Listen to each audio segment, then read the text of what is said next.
right. Can you see how much we care about protecting our democracy? Here we are on January 6th, on the 2-year anniversary of the insurrection, and I think that the number of people you see here speaks to how important this issue is to us as policymakers as well as personally. Really, lawmakers were really under threat that day. We saw that very compelling footage of Nancy Pelosi on that day in communication with the governor of Virginia and the governor of Maryland. So I'm really proud to be here and really proud of what we're doing on this January 6th. We know in this election that voters said loud and clear they were tired of extremism. They rejected the insurrectionists' denial of the 2020 election results. They rejected violent political rhetoric. And they rejected those running for office who would seek to undermine our democracy. We saw election deniers lose races around the country, and we saw secretaries of state, including our very own, be the top vote getter in a number of different states. So we all believe that our democracy works best when all voices are heard, and you will see us moving legislation this session to ensure that more voices are heard at the ballot box and that young people have easy access to the ballot box, and that those people who have paid their debt to society get a chance to be part of the voting population again. So I'm very grateful to the co-chairs of the Inclusive Democracy Caucus, and you'll hear more from them in just a moment, and all the people working on House File and Senate File 3. We're synced up in the numbers there, and it is House File 3 and Senate File 3 because of the level of importance it has in both of our chambers. That bill is called the Democracy for the People Act, but you are going to hear in just a couple minutes of all the great things that are in that one bill, many of which we're going to move as quickly as we can.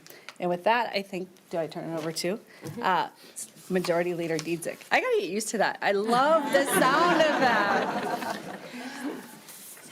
Good morning, everyone. As the speaker said, my name is Carrie Dziedzic, and I'm pleased to be here with the speaker and with all of these leaders behind me, who on the second anniversary of the January 6th attack on our democracy, they have chosen to stand up to defend democracy. Some of the forces that attempted to overturn a free and fair election at the U.S. Capitol 2 years ago are still with us today. This entire week, Americans have watched as the U.S. House of Representatives has been chaotically unable to choose a speaker. That is stopping the work of the people, and that is not acceptable. We just came off a hard-fought election. The Senate DFL knocked on over 500,000 doors. We listened to Minnesotans tell us they were concerned that our democracy remains under attack, both at the state level and at the country level. Minnesotans sent us here to protect and expand democracy. It's one of the reasons the House and the Senate DFL are united in making defending democracy a top priority this session. The formation of the Inclusive Democracy Caucus, made up of legislators who will lead these efforts, is a strong signal to Minnesotans that DFLers have heard their concerns, and we will not be silent while democracy is under attack. We want to ensure elections are fair and accessible for every Minnesota voter, and we want to give our election officials the tools they need to keep it that way. We are united behind this work. We are excited and ready to get that work done. So once again, I want to thank all the leaders behind me, you can see this great group, for standing up here today and for their efforts. And I want to reassure Minnesotans that defending democracy is a top DFL priority. And next, I'm going to turn it over to Representative Greenman. Good morning. I am really grateful to our amazing caucus leaders and to these pro-democracy legislators who are here today, and to my co-chairs of this Inclusive Democracy Caucus, Senator Liz Bolden, who you'll hear from in a minute, and Representative Cedric Frazier, who is out with illness but is my co-chair. We are here today because we believe in the power of Minnesotans to come together, to govern, to solve problems together, to make decisions together, and to build a collective, inclusive future, a multiracial democracy. That is the heart of government of, by, and for the people. And it is important that we did it today on January 6th, on the second anniversary. In addition to founding the Inclusive Democracy Caucus together, my colleague Senator Bolden and Representative Frazier and I, we were sworn in. We started our legislative careers in the shadows of January 6th. We were sworn in on a Tuesday, and on a Wednesday, January 6th, we all watched with all of you and the country in shock as the sitting president encouraged a violent insurrection to halt the peaceful transfer of power and reverse the outcome of an election. And we've seen in the last 2 years that the attacks on our democracy did not start, and they have not stopped since January 6th. As a national voting rights lawyer, I should introduce myself. I'm Representative Emma Greenman. And if you've heard me talk, you've heard about my experience as a national voting rights lawyer. I've spent a decade on the front lines of protecting our democracy, protecting attacks on multiracial democracy, Arizona, Georgia, Florida, Pennsylvania, and right here in Minnesota. And since January 6th, the attacks have not stopped. The disinformation and lies about election systems have only grown. Political violence is increasing.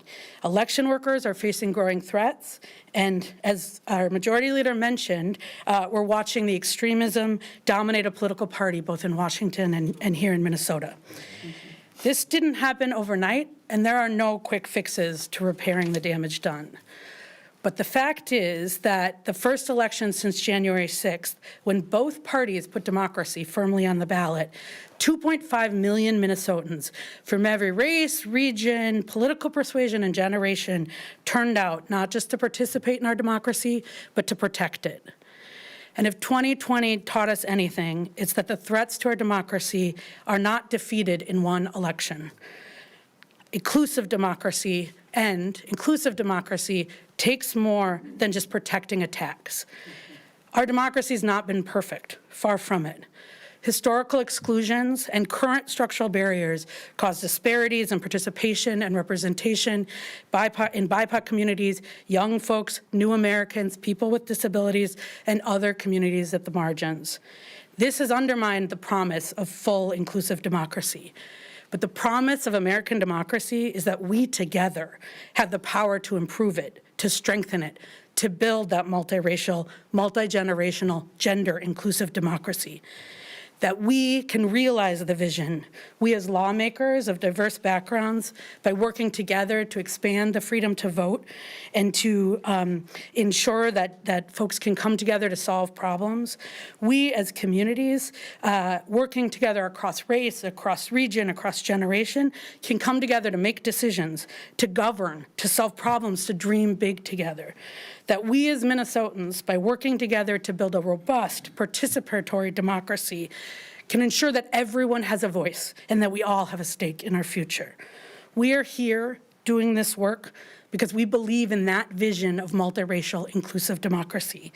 We're here because we are committed to doing that work. We're committed to doing it together, and that's what this Inclusive Democracy Caucus is all about. So with that, I will turn it over to my colleague, Representative Agbaje. Thank you, everyone. My name is Esther Agbaje. I represent House District 59B, which is an area that covers downtown Minneapolis and parts of North Minneapolis. Today, we're here to respond to the mandate from the people of Minnesota that want and deserve an inclusive democracy where everyone's voice is heard. This caucus will be a space where we work together to increase voter turnout by educating voters about what's on the ballot, making sure they have the correct, verifiable information about what they're voting for. We also want to make it simpler to vote. You'll hear more about that legislation in ways that we are increasing access to the ballot box. And finally, we want to ensure that every Minnesotan has access to their polling place, whether that is through accessibility, if you are a person who has disabilities, or that you are free from intimidation when you go to vote. In my other role here, I'm also a co-chair of the Posse Caucus, and we're very interested in supporting the continued efforts to expand the franchise to people who are formerly incarcerated. They are members of our community, and they deserve to fully participate in our society. There's been too many times in our history where the right to vote has been systematically exclusive of people who are allowed to participate when they're able to participate. And the legislation that we'll be talking about here today makes sure that many more people have access to vote. Expanding the right to vote makes our democracy vibrant and stronger. And I am proud to be part of one of the organizing members of this caucus to make sure that we get that done for Minnesotans this year. Thank you. I'll turn it over to Senator Port. Good morning, everyone. I'm Senator Lindsay Port. I represent District 55, Burnsville and Savage. Minnesotans told us loud and clear that protecting and expanding democracy is critical, and that they agree that the threat of extremism is real and active. I'm thrilled to be a part of forming the Inclusive Democracy Caucus, in part to push forward our Democracy for the People Act, which, as the speaker said and the majority leader said, is House File and Senate File 3. Both of our caucuses have put this legislation front and center as a top priority because it includes all aspects of our work. For example, expanding access to vote through automatic voter registration, through pre-registration for 16 and 17-year-olds, and by restoring the vote to those who have served their time. It strengthens and addresses the needs of elected officials in our counties and cities that are responsible for ensuring that our elections happen. And it addresses disclosure of dark money and campaign finance reform, which is very, very sorely overdue in our state. We have an opportunity at this moment to center the voices of the people, and that is the reason behind forming this caucus. Our democracy works best when the people's voices are centered in it, and that is our job as a caucus, as representatives from all across the state, to ensure that the people of Minnesota are the ones whose voices are centered in our democracy.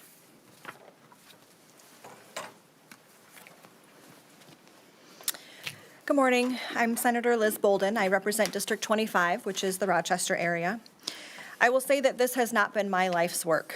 I am not a voting rights lawyer like my dear friend and colleague, Representative Emma Greenman. I'm a nurse. But I'm proud to be the Senate chair of this caucus, and I'm committed to protecting and expanding our democracy because of the moment we find ourselves in.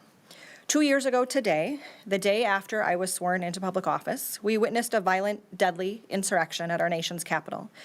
And the danger to our democracy did not end on that January 6th.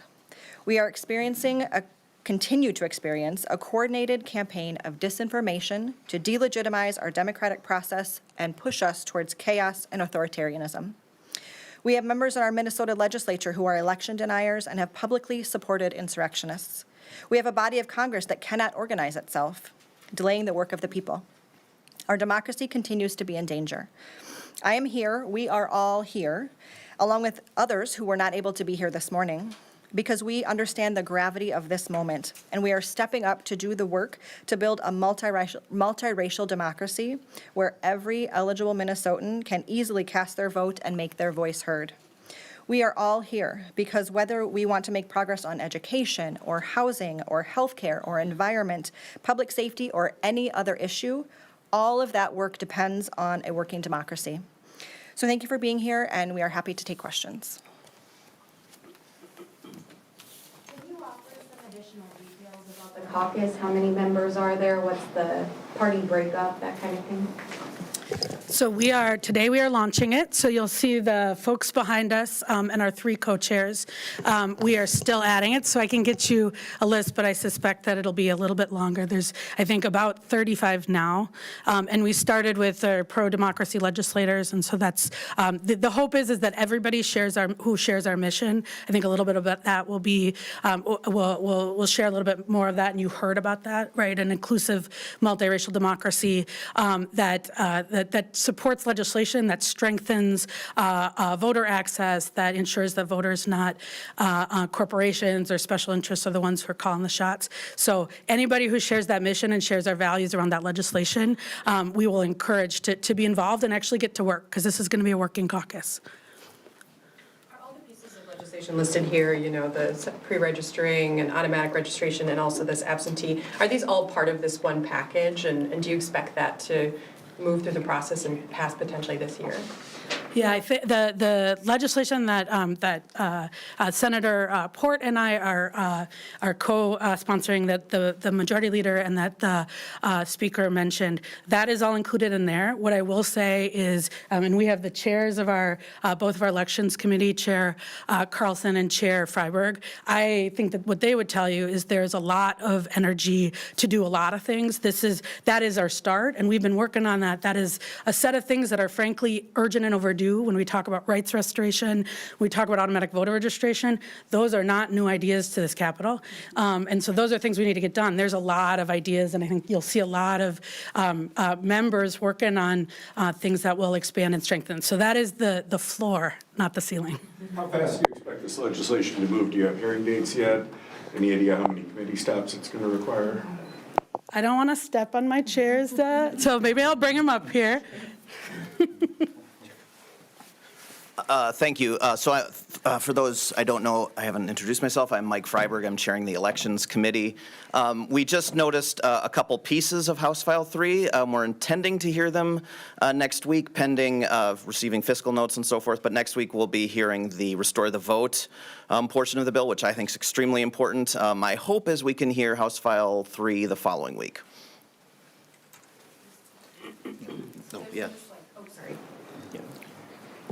Thank you, Mr. Freiberg. My name is Jim Carlson. I'm the state senator from Burnsville and Egan and Mendota Heights, and that's Senate District 52. And I'm, fortunately for me, the chair of the Elections Committee, so that we can get something done this year. We have not put together our total schedule yet.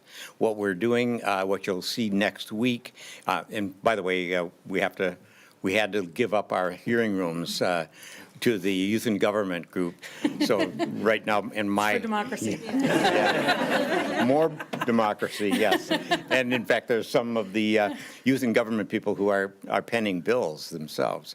But so we'll be starting out next Tuesday, and we're going to have some agency coverage. And the Secretary of State is going to come to our committee on Thursday and give both a coverage of his job and what it entails, and then go into what has happened with elections in the most recent election. So we want to get our groundwork done first, so that people know what has happened and what maybe we'd like to happen, and maybe even some improvements. And then we'll schedule the meetings. We have several bills to schedule. Some of them maybe overlap the Senate File 3, but we may run some separately as well as Senate File 3. So there's a lot of things that still have to be determined.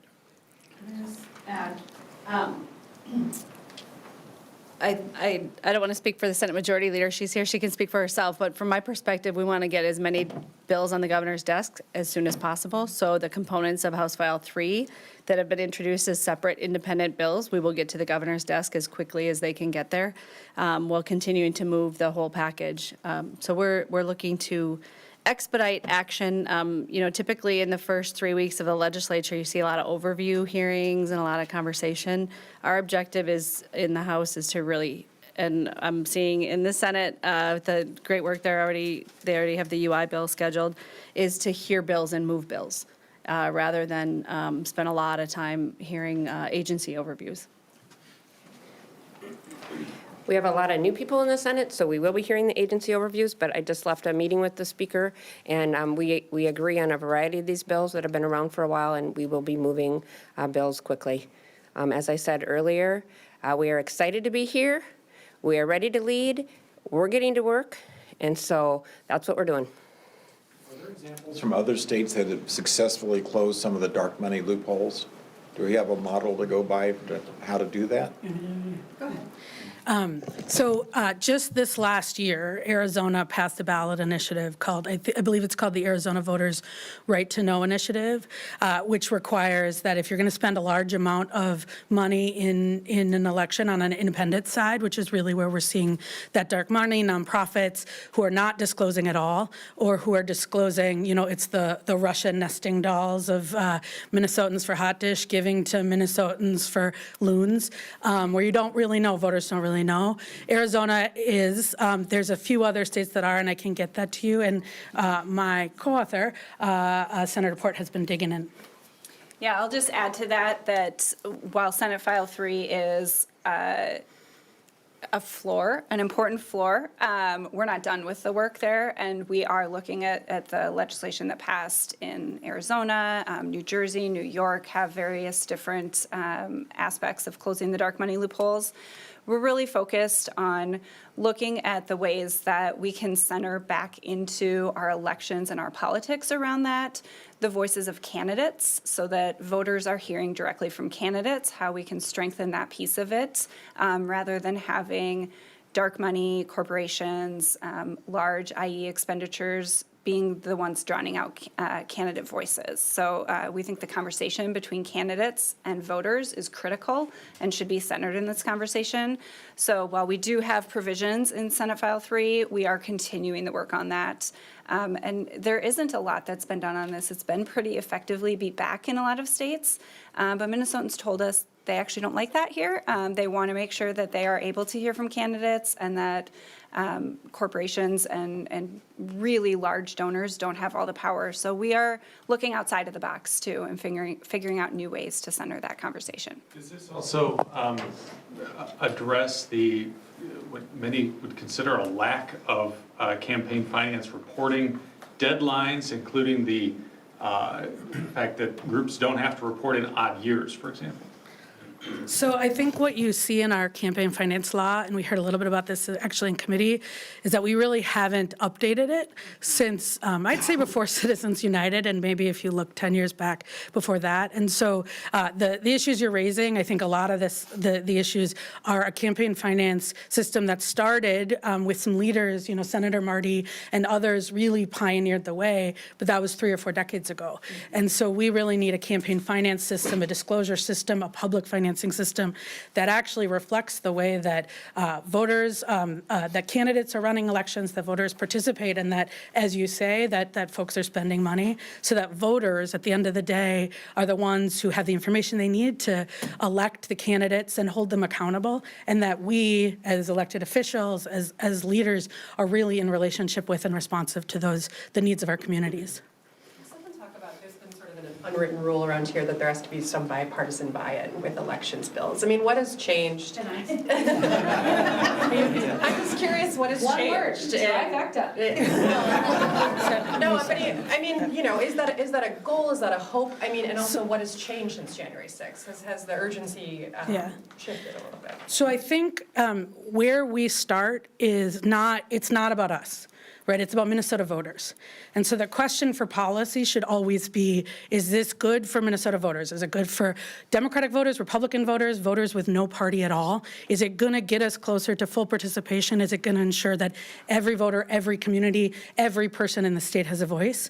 And so when we have all of the policies in that bill have been passed in red states and blue states. But that should not be our litmus test. Our litmus test should be how it impacts, like every other policy we pass. And so when I think about the question, I would love to and have been engaging on this bill and a lot of bills, our folks across the aisle. I think that that's what's best for democracy. It's what's best for all of our voters. But that's certainly not going to be our litmus test is what we want. It's going to be what Minnesota voters want and need. Yeah, just to add to that too, so I certainly have a good relationship with many colleagues across the aisle. I had, once the Representative Torkelson was named the lead of the Elections Committee, I had a good meeting with him. But in terms of having like a bright line rule, as Representative Greenman said, yeah, we need to do what's best for Minnesotans. We'll certainly make every effort we can to reach out to our colleagues across the aisle. I know, there have been a couple governors that have had this policy in place that they'd only sign a law if it has bipartisan support. I'm not aware that Governor Walz has made that sort of statement. And certainly within the legislature, the history kind of belies that. I know and I could provide you with a list. I was interested in this topic, so I just was curious how many bills, election-related bills, have been passed through the 2 legislative chambers. And there, when the Republicans controlled the state Senate, there were election bills that passed with one-party support, and that happened in the House when when Leader Dowd was the speaker. So, we'll do what's best for Minnesotans, but I don't think we need to have any bright line rules.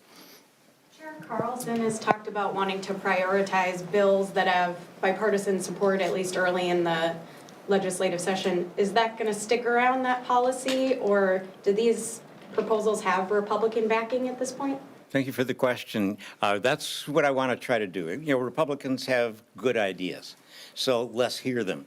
And you go back to the last two-year session, we had 104 bills that were referred to, election bills that were referred to the committee. And of those, 56 of them were democratically sponsored. Not one of the 56 were heard. So I want to be kinder than that. So what I'm saying is that to our members and to the Republican members, if you bring a bill, please don't have just 5 of your own party on it. Have somebody from the other party, because that gets rid of the first argument. When you come to the committee, you've already had your, maybe improved it with someone else's ideas. And if you can't get that done, then have a blank on it so that when we bring it to the committee, we can still talk about getting minority support on it. Now, that won't mean that we won't consider those that are strictly one party, but it at least gets the encouragement to reach out to your other members, to the members on the other side, and try to find some common ground. So yes, I think that that's the goal. That may not be the result. We have a governor who has already given us some very clear instructions on what he wants to get done. And so those are the things that we're going to really, we're going to push on very hard. So again, as much as we can have bipartisanship, that's fine, but we're not going to have that as a strict line. And can I just mention something that I think hasn't been said, but that Senator Carlson said, which is if you listen to the inaugurals, you listen to our Secretary of State Steve Simon, you listen to Governor Walz, you listen to Lieutenant Governor Flanagan, and if you listen to Attorney General Ellison, there is unified agreement on these policies and on this approach. And so it's the legislature, but we also are really coming in. We elected a pro-democracy majority. We're elected a pro-democracy state leaders. And so I think you'll see that unified support because that's what, as Majority Leader Dietzig said, that's what voters told us, that's what we ran on, and that's what we're here to do. Did you guys make any progress on doxing last year? Because I remember Judge Gruing was called out and doxed and others during the kind of the Storm the Capitol events here at the state capitol.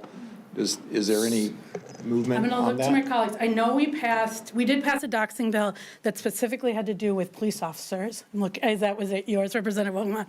And in our election worker protection bill and in some of our other bills, we had anti-doxing legislation. I will say about that, since we are talking about bipartisanship, I'm really hoping that we can pass a strong election worker protection bill. This is just about protecting our 30,000 election workers, our election administrators who have really seen these rising threats from doxing, from intimidation and harassment. We have not passed that yet. He said one more, so I was thinking lunch now. Yeah. Thank you. Thank you. Sorry.